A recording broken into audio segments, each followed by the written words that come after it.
intercept. In the story connecting the Jeremy Scahill, I read something else somewhere about. They're putting out some weird stuff. Yeah, they're acting liberals. Secondly, Stephen F. Cohn, what a contradiction. During the first Cold War, he was just as bad as all the other Cold Warriors in his books and his speeches and everything. And the contradiction is, here he is, this so-called liberal, who's married to Katrina van der Hoeven, the head of the nation, right? And he writes. Well, yeah, let me just say something about, Third question. Go ahead. I'd like you to speak a little bit about your recent visit to Tehran University and your experience in Iran. Great, I would love to. Last month, or Thank you. July. So first of all, with Stephen F. Cohen, I interviewed him a couple years ago, again, because this anti-Russia stuff's been going on for a long time. I interviewed him about that issue. And I get the sense from Cohen, I actually think what he's doing right now, defending Russia, very aggressively. I mean, he'll go on any talk show. He can't defend Russia. It's my sense, and I may be projecting or something, but I feel like he feels a little guilty for having been as aggressive against the Soviet Union as he was, and frankly for some of the things he advised Gorbachev to do, which led to the dissolution of the Soviet Union. Yeah. And it's interesting because the bourgeois media has stopped inviting him to Well, test. exactly. He was one of their stars. Yeah, he was on CNN and all. Now it's a backwater, you know. But of course, he wrote the book. What is it? Failed. It's about the collapse of the Soviet Union, and in many ways, it is a hand wringing about the collapse of the Soviet Union, which he makes clear it was not inevitable, you know. And he even cites the poll that in 1991, 78% of the people in the Soviet Union said they wanted to do it. Sarat, yes? Yeah, I think a lot of this, great discussion. I think a lot of this is, I think the deep state is scared. You're talking about how they're doing things that they would have never done. Nixon would have never gone into a Soviet country. Right, Nixon, right. Kissinger. Right. I think they're scared. I think they see the world around them is changing and evolving. There are other centers of power, Moscow and Beijing and even New Delhi, and these things are happening. They're kind of old in their thinking. They're fighting the last Cold War, if you will. Mm-hmm. So Trump was a wild card to them because he wasn't their boy. Right. He's an idiot, but he's not their idiot. Right. Their idiot lost. So what they're doing, and if you look at her book and how she's blaming Russia, and everyone's and Russia and Bernie. Right. Now it'll be Russia and Bernie will be on. Her book is the 11th Commandment, thou shalt not whine. By the way, just before you get, I saw an Onion article this morning. Did you see it? That she's already working on the next book to talk about her first book was sabotaged by Amazon and Barnes & Noble, who put it in the back of the store. One little observation. There's so much going on. Yeah. The scary Russian exercises are going on. We never talk about how the U.S. practices pummeling North Korea month after month. But every time North Korea shoots a 500-mile missile, it's headlines on CNN. Of course. So what happens is we hear everything, quote, bad that everyone else does. We hear nothing about what we're doing in the mainstream media. But when Putin met with Netanyahu, and Netanyahu was going to tell Putin, because Israel's used to telling Russia what to do. Right. I don't think people realize this, but was the world order. So he was going to tell Putin, those Iranians got to go from Syria, or we're going to go in there and bomb them, and we don't care if we kill you Russians. And Putin said, I'm sorry, Israel, you're our friends, but Iran is our strategic ally. And I think they're shitting their pants right now. I think finally there's some people in the world who are standing up. Yeah, and that's the thing. And this is where this all. Yeah, and I agree with that. Is Stephen, again, to quote Stephen Cohen, he said, Putin's offense is that he got the bear back on its feet. That is his thing. So Bonnie asked me to talk a little bit about Iran, if folks want to hear it. So I was in Tehran in July, which was incredible. But maybe the best trip I've ever been on. I've been on many. I was invited to speak at the University of Tehran, and could not pass that up. I've always wanted to go there. It's not a country that a lot of Westerners go to these days. And it's hard to go there, by the way, because of the sanctions, the commercial sanctions that the U.S. has imposed, which have cost the Iranian GDP about 20% of the GDP. You can't spend credit cards there, nor can you use an ATM. So if I would have gone and I had to book my own travel, I'd have to just carry like a big bag of cash around. But in any case, but they hosted my trip. So I flew into Tehran, and it was just an incredible experience. It is a beautiful country, as you can imagine, of course, an ancient one. And the people are beautiful. You know, while women do have to wear something on their head, they tend to wear, you know, like silk headscarves. And it's nothing like Saudi Arabia, where you cover your whole face and you wear the black and all that. It was funny, as we flew from Frankfurt to Tehran, almost no woman had anything on their head until they announced we were descending into Tehran, and they all put their scarves on and all. But it's a very modern place, and actually a lot of people speak English. I was surprised. And a lot of the signs are in both Farsi and English. And they very kindly flew us also, a couple of us, to Esfahan, which is was an ancient Persian capital, which is just, it's breathtaking. And what's great is, you know, I saw functioning, you know, Christian Armenian churches, beautiful churches. And within one, there was actually a little museum to the Armenian genocide. And I went to a synagogue there, and I asked to go to these places, by the way. It's not like it was a propaganda tour. I wanted, you know, I go to these countries, I want to show the humanity. And I noticed there's a guy with a yarmulke and wanted the stores, and I said, oh, is there a synagogue around here? And they said, oh yeah, you know. So I said, oh, I want to go over there, meet people, take photos, and show, you know, there's Jews living happily in Iran. But it's really an amazing place, and of course, whenever you travel to any of these countries, you know, the thought that we would bomb that country, you know, and their ancient ruins. I saw this Zoroaster ruin that was built like 2500 BC or something, and they have these churches that shake, the minarets shake, you know, to deal with earthquakes. They were made a long time ago. They're spring loaded, so if there's an earthquake, they'll shake but not fall down. And so every day, several times a day, you can go and they'll shake the minarets, and everyone cheers, and it's incredible. I mean, it's just an incredible place. I could live there. Although it's a dry country and alcohol is illegal. That would be tough. I like a glass of wine from time to time. But yes, you need connections. In fact, they actually do have a very high rate of alcoholism, I understand. And I was talking to a German guy on the plane, and he said he goes there a lot. He does engineering, petro engineering, and he said he went to a family's house for dinner, and they said, how do you like our food? And he says, oh, I love your food. He said, but you know, I'm German. He said it would go down a lot better with some beer. And he said within minutes there were Heinekens on the and the other thing I just want to say, because this is true, and I've traveled, I do a lot of international traveling, and I end up feeling embarrassed because I realize that Americans in general are maybe the least hospitable people on earth. I mean, when you go to these countries, I mean, my feet never touched the ground in Iran. I mean, it just was, and when they found out you were an American, I mean, people would hug you. You know, they don't see a lot of Americans. So it was just an amazing experience. They feel sorry for us, right? Well, I think they miss us. I mean, in the sense that, you know, they don't want to be cut off from the West. I mean, the irony, again, the same thing with the Russians. They thought they'd be invited back into the West after the Soviet collapse. Yeah. And then we isolate these countries, and we cut them off, and we make it harder and impossible to travel there. It's a crime, really.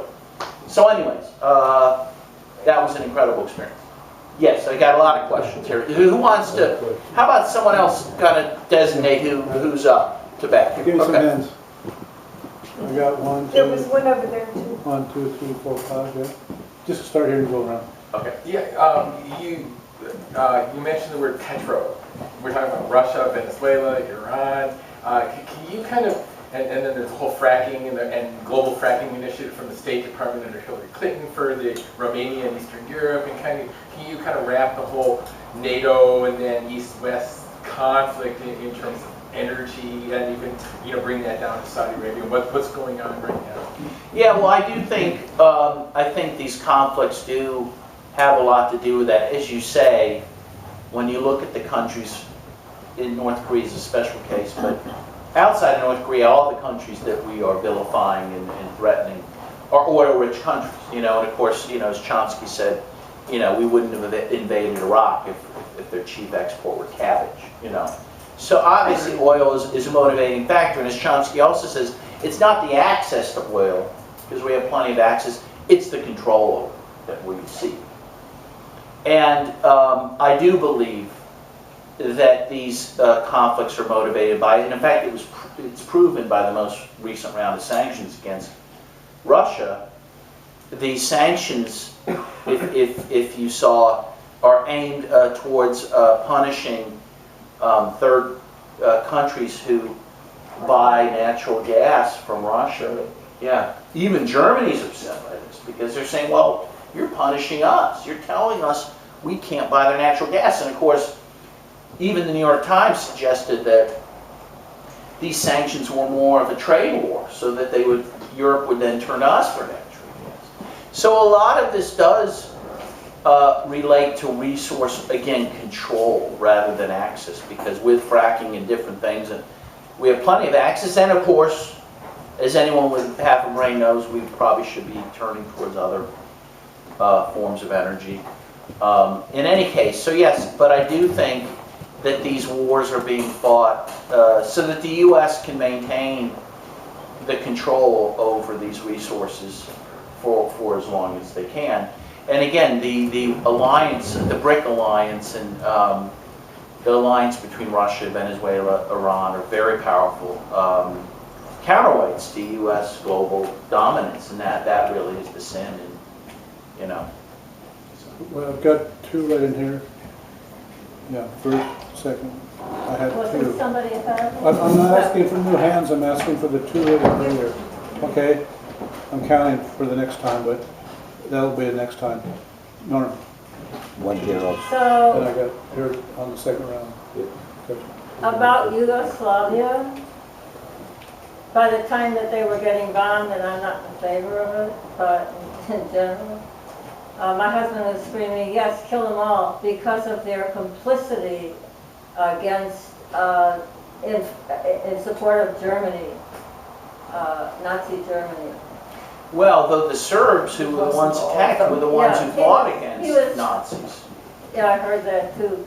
But Croatia, and that the idea of them attacking Kosovo was them walking across a bridge in the morning and going and killing the people there and coming home and having a glass of wine and watching TV in the evening and going back the next day and killing those people in Kosovo.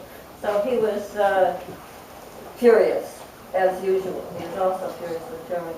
Other thing I wanted to say is, see if I can remember it. Oh, we talk about rebels, and I've heard them talking about, what's the contrast, the word? You're talking about terrorists, and the other side of the story is that there are rebels in support of positions, and sorting it out, of course, is very difficult in Syria, but and many places now that places are called, people are called terrorists, and it turns out that they're fighting for principles of liberation, although liberation usually means subjugation of women and that area. But there's a debate. It can't just say terrorist. Well, I think certainly there is a conflation of the two. I think, obviously these are all loaded words, who the freedom fighters are and who the terrorists are. In Syria, you know, even Joe Biden said some time ago that there were, you know, if there ever were moderate rebels, there's not any anymore. You know, I mean, I really do think, I think some of these groups really are terrorist groups. And I understand it's, again, those words are used with real purpose. And many times things are opposite of what they are. More than ever, I always like to say, you know, at least when I was growing up, like with the Nicaraguan conflict, at least they had the decency to call the Contras, counter-revolutionary, right? In Venezuela, the Contras are considered revolutionaries. And that's fooled a lot of people, right? Because they see people who look like Antifa, you know, with the scarves and all fighting in the street, and they say, oh, those are the good guys. You know, when... You got it real turned around. Yeah, and it's easy to turn people around again, as you say, with the... It's just notable, you know. Yeah, no, and I think you always have to be careful of that and look behind it. Well, I think they've said for years, you know, one man's terrorist is another man's freedom fighter. And there's you know, always some truth to that, of course. They call it the Mujahideen. Gigi, next time. Well, I was looking for this. And then me. Oh, she was before? Yeah, I Janet raised was my hand like first, 5 times. yeah. Speak. Janet was before me. Okay, I So I misunderstood it. can leave. No, that's not it. I misunderstood. I asked for the He two. just said you, I know, but. Janet, please. Janet, Speak. Okay, Now's the time. that's more important. So, first I want to offer some constructive criticism. Okay. Speak up louder. You've used the word we and our and they and us. Conflating, I mean, sometimes when you say we, you mean The government, the or, government. Sometimes you mean we, the American people. yeah. Right. So it's confusing. And so I, for one, would want you to refer to the U.S. Right. when you're talking about whoever bombs here or whoever is vilifying this or that. Yeah, So that's fair. just a suggestion on that. The other thing has to do with your use of Russia versus USSR. You kind of conflated those at times today. I don't know if you do it in the book, but for example, you said Russia, there were 27 million Russians who died in World War II. Well, it was USSR. Soviets, Right. And there were other times. So that's another thing to Right. be careful about. Now, there's been reference to this story here and CNN and whatever, the media basically. To me, what has gotten us, or maybe the biggest thing that has gotten us, meaning the American or the world, to where we are, to the danger that we're in, is the media. And the media, especially the corporate media, the capitalist media, but I mean alternative media also, I mean it's, so it's the media, people get their viewpoints from media. And so, and it just builds on itself, and then there's these bubbles and whatever, and social media now also. So I'm wondering, this is one point, maybe I want to make another point, what you want to say about that, or you know, how important and what can be done. I don't know if there are solutions, but Well, that's yeah. and then can I make a second Sure. point? Yeah. The other thing has to do with you had said, we act like we own the world. The U.S. acts like it owns the world. Well, yeah, the U.S. Is the policeman of the world, with all the bases all over the world, and invading here, and with the largest military budget and a military culture. This country has a military culture, and so it's all, you know, it doesn't matter who wins or loses a war. Let's have wars, because then the capitalist military system, whatever, will make money. Business, it's all about business. So, yeah. Well, yeah, in terms of the media, obviously, I mean, the press is probably in the worst state that I've ever seen. The so-called fourth estate, which is supposed to watch the watchmen, as they say, doesn't do that anymore. Particularly when it comes to issues of war and peace. You know, obviously the press is tough on Trump on many, many issues, but there is this consensus, it appears, in most of the mainstream media, and even the American public about, as you say, about the goodness of war somehow. I mean, I judge that by the fact the only positive ratings bump that Trump got was when he fired 59 Tomahawk missiles in Syria. And people said, oh, he's acting presidential. Right? You don't act, you know, until you've, launched your first bomb, you're not president, right? That's your consummation of the presidency, right?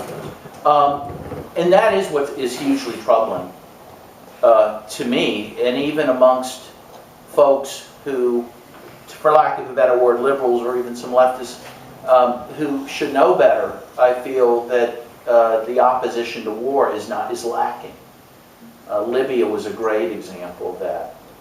And I think a lot of it is, again, going, in terms of the media and also in terms of, propaganda, this notion of humanitarian interventionism, which isn't brand new, but it's kind of been rebranded, really under Clinton, is a very powerful and dangerous idea that, again, liberals have bought into. So, for example, have you seen that Al Franken and Elizabeth Warren are sponsoring a bill to give the military a greater ease to stop genocide around the world? These are liberal Democrats, of course. That sounds great, but how about you just start with the U.S. stopping creating genocide? And that's the obvious point. The people like Jean Britmont, his great book Humanitarian Intervention talks about, or humanitarian imperialism. That Samantha Power, for example, who made a career condemning genocide, never condemns the U.S. genocide, right? And then she, as self-deluded as she was, then spurs Obama on to support the NATO invasion of Libya, which led to a genocide, which led to black people in Libya being killed and put in jail and being sold on the streets as slaves. So there is a massive confusion now. So, But Warren and Franken. they believe in capitalism. Well, I mean, that's what- and war, yeah. Well, They realize now they go together.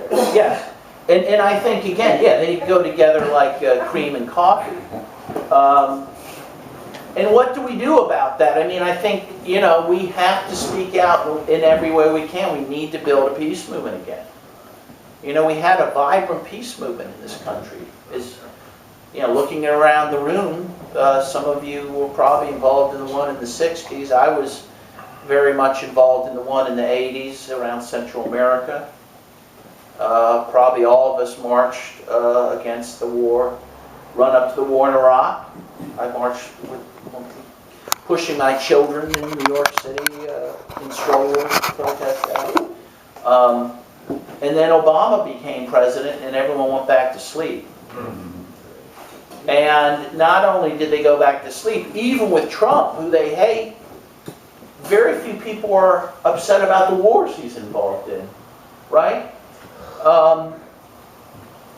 And that is what's scary. And that is, again, why I wrote this book, that we need to, again, really push a questioning of U.S. foreign policy in a way that really hasn't been done.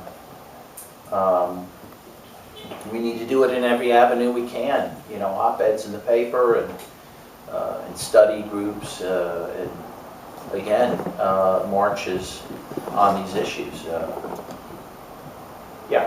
So. Next. Gigi. No, Gigi? listen, I'm sorry. I had 5 hands up the first time. I'm trying to choose the first 5 people. Everyone put their hand after that's the second round. I had 2 here. I thought it was those 2, but if it was, I believe it was Janet. You understand what I'm saying? I didn't have 3 hands there too. Is it my turn? Just call the people you've got. Yes. What happened? Come back around, Gigi. I just said what happened. I'm trying to stick around.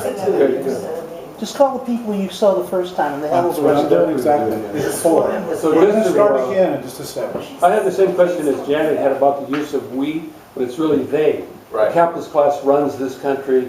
We don't have anything to do with it. When they make war somewhere, we're against it. But you kept referring to we, as Right. if we were doing. So do you have a rationale for that? My question is, do you have a rationale for using that? Well, we? I Or is would- that- maybe there's a reason. Or it's a slip of the tongue. I would say yes. Well, I would say both, that there is probably a lack of precision when I speak on that.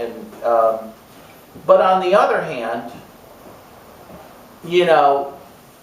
I also feel that yes, I can say my government's doing it, my military's doing it, and I have nothing to do with it, but I obviously do have something to do with it. Right. They're using my tax dollars to do these Right. things, and they're using our consent. Yep. Even if it's silent consent. Yes. And there's more that all of us could do, including myself, to fight against that. And it's being done in my name, again, whether I like it or not. It still doesn't amount to we. Huh? It still doesn't amount to we. It may not, but it starts to approach it. And I think the more people take ownership of it, and don't distance ourselves from it, the better we have a chance of fighting it, right? Because we have to take ownership of it on some level. Because, there are poor people being sent abroad to fight these wars, I am, and my family are immune from that. We're well off enough, my kids, they're not going to have to fight, hopefully, to make a living, And so other poor people are being sent in their place. All of us, to some extent, benefit from this. I mean, we're also hurt by it, but there is a sense in which I believe, and maybe this is the Catholic in me, the recovering Catholic, that we're all somehow there's a collective responsibility that I don't want to shirk. It's a system. Yeah, it's a system, but we're all part of that system. Nice. Yeah. Does it create guilt when you use that we? As Well, maybe. we were responsible. Yeah, I would like it to create. Yeah, I would like it